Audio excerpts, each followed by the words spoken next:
तो क्या जातिवाद दलितों ने पैदा किया है, अस्पृश्यों ने पैदा किया है, आदिवासियों ने पैदा किया है? और क्या इस समाज से जातिवाद खत्म हो चुका है? जातिवाद इस समाज की एक सच्चाई है और वो नीचे से लेकर ऊपर तक व्याप्त है। इस बात को हमको स्वीकार करना पड़ेगा, क्योंकि जब तक हम बीमारी को स्वीकार नहीं करेंगे तब तक इलाज कैसे करेंगे हम? मीडिया में जितने भी लोग आते हैं वो कहते हैं सब पिछले ज़माने की बातें, अभी ऐसा कुछ नहीं होता। अंग्रेजी दार लोग भी जो अंग्रेजी के न्यूज़पेपर पढ़ते हैं, जिनके घरों में अंग्रेजी बोली जाती है, जाहिर सी बात है टाइम्स ऑफ इंडिया और हिंदुस्तान टाइम्स उनके घर में जाते होंगे। उसके मैट्रिमोनियल देखिए आप, कायस्थ बहू चाहिए, वैश्य बहू चाहिए, ब्राह्मण लड़का चाहिए। किसके लिए? दलितों के लिए ढूंढ रहे हैं वो। जातिवाद जो नीचे से ऊपर तक विद्यमान है, पहले उसको स्वीकार करिए। आप स्वीकार करेंगे और तब उसका समाधान की तरफ बढ़ पाएंगे। लेकिन हमारे एंकर तो या तो अनपढ़ हैं या उनकी बुद्धि छीन ली है किसी ने, कि वो जातिवाद और ब्राह्मणवाद और ब्राह्मण सबको पर्यायवाची की तरह इस्तेमाल करते हैं। अभी जब इसी एक्ट को लेकर, रेगुलेशन को लेकर के बातचीत हो रही थी, जेएनयू के विद्यार्थियों ने, सारे समुदायों के विद्यार्थी शामिल थे, उन्होंने एक प्रोटेस्ट निकाला जब इस पर स्टे लगाया गया कि ब्राह्मणवाद मुर्दाबाद, मनुवाद मुर्दाबाद। अब एंकर ने पहला सवाल मुझसे ये पूछा कि इनकी गिरफ्तारी होनी चाहिए कि नहीं होनी चाहिए। मैंने कहा इनकी गिरफ्तारी क्यों होनी चाहिए भाई? कि इन्हें ये एक जाति को टारगेट कर रहे हैं, एक जाति को टारगेट कर रहे हैं। जेएनयू स्टूडेंट यूनियन के प्रेसिडेंट एक ब्राह्मण है, तो वो क्या अपनी जाति को टारगेट कर रही हैं? एक ब्राह्मणवाद में और ब्राह्मण में फ़र्क है, दोनों के फ़र्क को समझिए। एक दलित भी ब्राह्मणवादी हो सकता है, कोई भी ब्राह्मणवादी हो सकता है। जो जाति आधारित भेद को मानता है वो ब्राह्मणवादी है। इस बात को एंकर समझ नहीं रहे। आधे घंटे तक मुझसे बहस करते रहे कि आप ये तो नई बात बता रहे हैं, कि आप अपने, मैंने उनसे कह दिया, लाइव शो में कह दिया कि आप इतना कम पढ़े लिखे हैं, इसकी मुझे आशा नहीं थी। बेसिक बात नहीं जानते आप कि ब्राह्मण और ब्राह्मणवाद में फ़र्क है। कि अच्छा ऐसा हो सकता है कि वो जो प्रोटेस्ट करने वाले हैं उसमें ऊंची जातियों के लोग भी शामिल हैं। मैंने कहा बिल्कुल शामिल हैं, आप जाके देख लीजिए। तो ये फ़र्क को आप समझें। इस रेगुलेशन का उद्देश्य है समानता लाना, सामाजिक न्याय लाना। तो पहले हमको स्वीकार करना पड़ेगा कि हमारे समाज में जाति व्यवस्था मौजूद है और समाज के रास्ते ही वो जाति व्यवस्था कैंपसों में भी घुस गई है, शुरू से घुसी हुई है और कैंपसों में विद्यमान है। अब एक इस रेगुलेशन के बारे में भ्रांत धारणा ये फैलाई गई कि मान लो ये दंडात्मक है, सिर्फ ये रेगुलेशन सजा देने का काम करता है। ये रेगुलेशन सिर्फ सजा देने का काम नहीं करता। ये लोगों के अंदर पहला उद्देश्य है, इसका उद्देश्य आप पढ़िए, पूरे एक्ट को, रेगुलेशन को पढ़िए।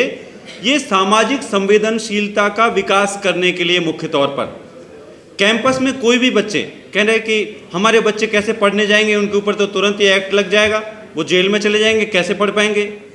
मानो जो एक दलित बच्चा, पिछड़ा बच्चा, आदिवासी बच्चा जो बड़ी मुश्किल से एक कैंपस तक पहुंचा है, विश्वविद्यालय तक पहुंचा है, वो इस उद्देश्य के साथ पहुंचा है कि जाते ही मुझे किसी एक ब्राह्मण के ऊपर मुकदमा कर देना है।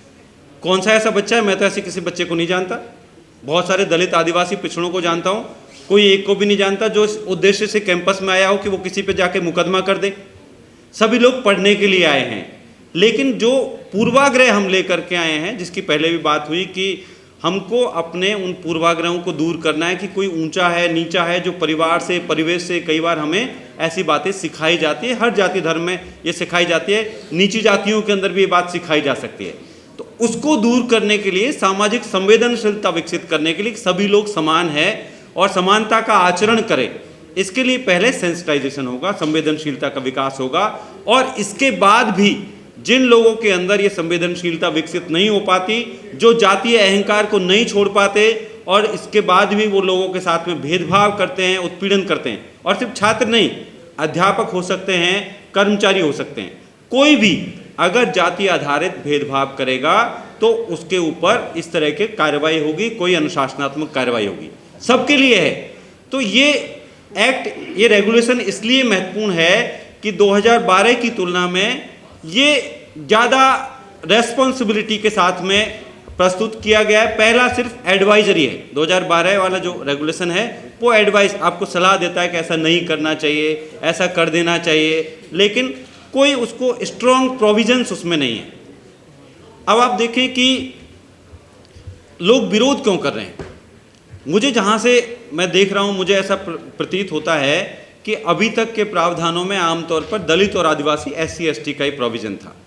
पहली बार इसमें OBC जोड़े गए हैं, विकलांग जोड़े गए हैं और आर्थिक रूप से पिछड़ों का भी जिक्र है, लेकिन उतनी स्पष्टता से जिक्र नहीं है कि वो EWS कैटेगरी के बारे में, लेकिन आर्थिक पिछड़ेपन के आधार पर भी अगर भेदभाव है तो अब ऐसा लगता है कि उत्पीड़ितों का दायरा व्यापक हो गया है इस रेगुलेशन के माध्यम से। जो उत्पीड़ित, उन्होंने देखा कि SC/ST एक्ट में बदलाव करने से 2 अप्रैल को जैसे सड़कों पे आ गए और सरकार को झुका दिया। इतनी अहंकारी सरकार को जो लोग झुका सकते हैं, अगर उसमें OBC शामिल हो गए, अगर उसमें विकलांग शामिल हो गए, उसमें आर्थिक रूप से पिछड़े शामिल हो गए, तो उत्पीड़ितों की कितनी बड़ी एकता का निर्माण हो जाएगा। फिर उसको हम कैसे झेल पाएंगे, उसकी चुनौती हम कैसे स्वीकार, उसको हम कैसे उसका सामना कर पाएंगे। फिर तो समानता आकर रहेगी। उस समानता का भय है। बड़े आश्चर्य की बात है कि बाबा साहब अम्बेडकर और हमारे सारे पुरखे जिस समता के लिए संघर्ष करते हुए मर गए, उस समता को लाने में इतना वक्त लग रहा है। ये रेगुलेशन उस संवैधानिक नैतिकता के लिए है, जो संवैधानिक नैतिकता हमको समानता का आचरण करना सिखाती है। बाबा साहब अम्बेडकर ने कहा कि ये अपने आप नहीं आती, संवैधानिक नैतिकता को विकसित करना पड़ता है। तो इस तरह के रेगुलेशन उस संवैधानिक नैतिकता को विकसित करने के लिए है। इस पर तरह तरह के जो आरोप लगाए जा रहे हैं कि इसका मिसयूज हो जाएगा। मिसयूज तो किसी भी कानून का हो सकता है। अगर किसी को, किसी वंचित तबके को कोई कानून, कोई अधिकार देता है, तो इस आधार पर उस कानून को हम रोक नहीं सकते कि उसका मिसयूज हो जाएगा। मिसयूज एक गवर्नेंस की प्रॉब्लम है। इसका मतलब उस कानून को ठीक ढंग से लागू नहीं किया जा रहा। अगर पुलिस हमारे साथ में बुरा बर्ताव करती है अच्छे कानून, अच्छे संविधान के बावजूद, तो ये पुलिस और प्रशासन की गलती है, ये संविधान की गलती नहीं है। इसलिए मिसयूज की बात करना या इस तरह की जातिवाद बढ़ने की बात करना कि हमारे बच्चों का क्या होगा, इस तरह की भ्रांतियां फैलाई जा रही है। और उन भ्रांतियों का एक ही निराकरण है कि हम इस पर खुलकर के बात करें और पहले स्वीकार करें कि जातिवाद इस समाज में है। और मुझे देखकर खुशी हो रही है कि इतना वैकल्पिक मीडिया हमारे पास है, क्योंकि मेन स्ट्रीम मीडिया कभी हमको बोलने नहीं देता, हमें सम्मानजनक जगह नहीं देता। इतने प्रोटेस्ट हुए इस एक्ट के पक्ष में, इस कानून के पक्ष में, उनको कभी नहीं दिखाया गया। और इसके विरोध में 10-5 लोग इकट्ठे हो गए, प्राइम टाइम में डिबेट्स चलने लग गई और पूरा एक माहौल ऐसा बनाया कि उस माहौल के दबाव से बड़े बड़े लोग खुद को बचा नहीं पाए। ऐसा लगा पूरा देश इस रेगुलेशन के खिलाफ में उठ खड़ा हो गया है।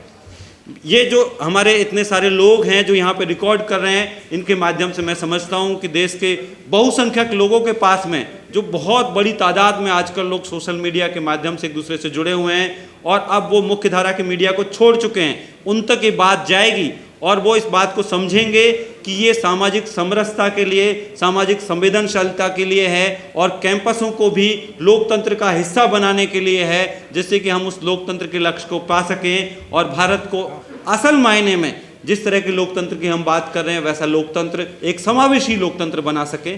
सामाजिक न्याय को लेकर कोई पहल होती है तो हमेशा उस पर जातिवादी होने, समाज को बांटने इत्यादि आरोप लगाए जाते हैं। ये एक्ट आया तब भी, ये रेगुलेशन, तो मीडिया में एक सहमति बनाने की कोशिश हुई कि इसके माध्यम से समाज बंटेगा। और ये समाज को बांटने की बात, धर्म को बांटने की बात, ये बाबा साहब अम्बेडकर के समय से ही, जब बाबा साहब अम्बेडकर कोई मांग रखते थे, समानता की मांग, सामाजिक न्याय की मांग, तो हमेशा उनके ऊपर भी जातिवादी होने का आरोप लगाया गया उस समय में।